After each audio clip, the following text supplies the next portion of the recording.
En el video anterior ya hemos visto nuestra primera función en Python definida por nosotros. Si te lo perdiste, acá te dejo la sugerencia, sería bueno que lo veas antes que este. Y ahora vamos a detenernos en el concepto de composición de funciones, que es algo que ya venimos usando, pero por ahí no nos detuvimos a verlo de esta manera. Por eso vamos a continuación a ver de qué se trata.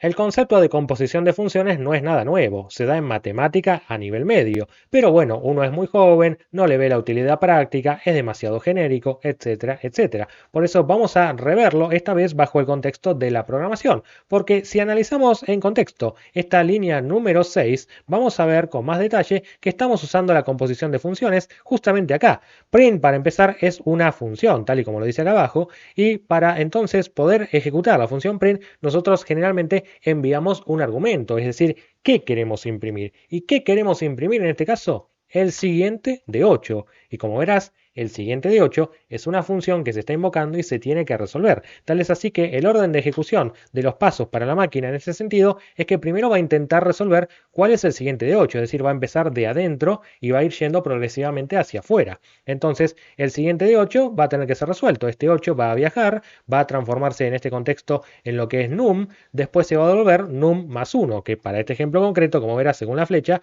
va a ser un 9. Entonces esto se va a resolver como un 9 y va a terminar siendo el resultado que se refleja aquí. O sea, el siguiente de 8 va a ser reemplazado por la máquina por un 9 y ese 9 es el argumento que va a recibir el print y por eso cuando probamos este programa observarás que se imprime ese 9 que estás viendo allí.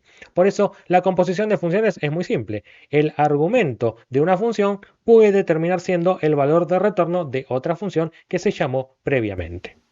Este concepto de composición de funciones lo venimos usando bastante temprano en esta playlist. Por ejemplo, acá tenés el primer ejercicio donde aprendimos cómo leer un dato desde la consola vía usuario y fíjate que los datos en general llegan en formato cadena. Ahora que lo vemos más en detalle, la función input, ponga lo que ponga el usuario, siempre lo devuelve en formato de cadena. Entonces, si el usuario colocara, por ejemplo, un 4, este hubiese llegado como un 4 entre comillas. Pero fíjate que sin esperar demasiado, tomamos a ese valor que llegó entre comillas, suponemos un 4, y se lo pasamos como argumento a la función int, que lo que hará es justamente tratar de convertirlo a una representación entera. En este caso, si lo queremos ver más simple, sacarle las comillas al 4. Y por eso directamente en un solo renglón pudimos obtener el valor que puso el usuario en formato numérico, ya como número, para después, por ejemplo, en ese contexto, multiplicarlo y mostrarlo por 2.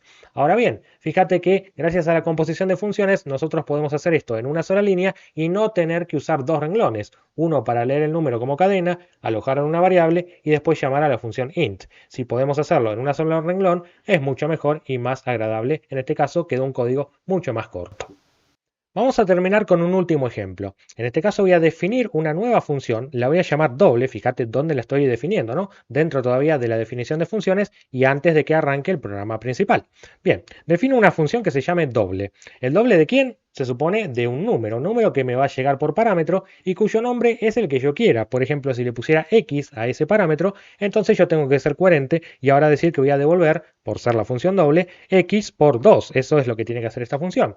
Ahora bien, yo puedo elegir cualquier nombre. Por ejemplo, también puedo elegir num como nombre. Y este num no tiene absolutamente nada que ver con este que está acá arriba. Cada función tiene sus parámetros con sus nombres y se va a terminar dilucidando cuál se va a ejecutar según cuál llamemos luego, en este caso, en el programa principal. Vamos a hacer una pequeña prueba. Supongamos que quiero imprimir cuál es el siguiente del doble de 4. En ese caso pongo un print porque la idea es imprimirlo justamente en la consola y quiero el doble para empezar del siguiente de 4. Entonces llamo a la función doble y acto seguido pongo siguiente de 4. Verás entonces que estoy usando una composición de funciones a 3 niveles. Y recordad que si bien lo escribí de esta forma, Python lo va a evaluar de adentro hacia afuera. Es decir, lo primero que va a intentar hacer es resolver cuál es el siguiente de 4. Este 4 va a viajar, se va a transformar en este parámetro llamado num y va a devolver entonces concretamente un 5. O sea que esto se resolvió como un 5.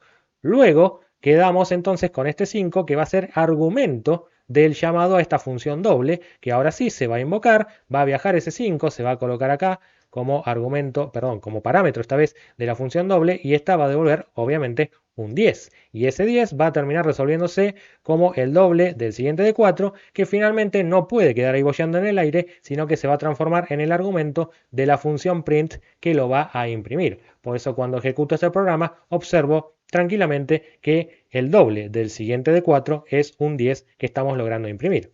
Ahora bien, esto fíjate que a medida que yo empiezo a componer funciones, hace que este renglón sea más difícil de leer porque empiezan a aparecer muchos paréntesis que si bien Visual Studio Code me pinta de colores para poder hacer más legible, se termina complicando un poco, sobre todo si, por ejemplo, te olvidas de cerrar uno de ellos. Por eso, no reniegues de usar variables. Esto es simplemente una herramienta, pero si tuvieras que usar una variable, por ejemplo, para guardarte el siguiente de 4 en una variable llamada x, por ejemplo, hacelo y en este caso vas a hacer el doble de x. Y por otra parte, si también querés tomar a este doble de x y guardarlo en una variable previamente, bueno, pones una variable que se llama y, por decir algo, y entonces ahora tenés todo separado en variables. Hay muchos programadores novatos que terminan haciendo esto, usar variables para cada paso, y esto no es que esté mal, simplemente van viendo todo más escalonado y paso a paso, mientras que otros van logrando más experiencia y van componiendo funciones para usar menos renglones. Lo importante es buscar un equilibrio entre que el código se entienda y a su vez que no quede tan largo innecesariamente. Esto define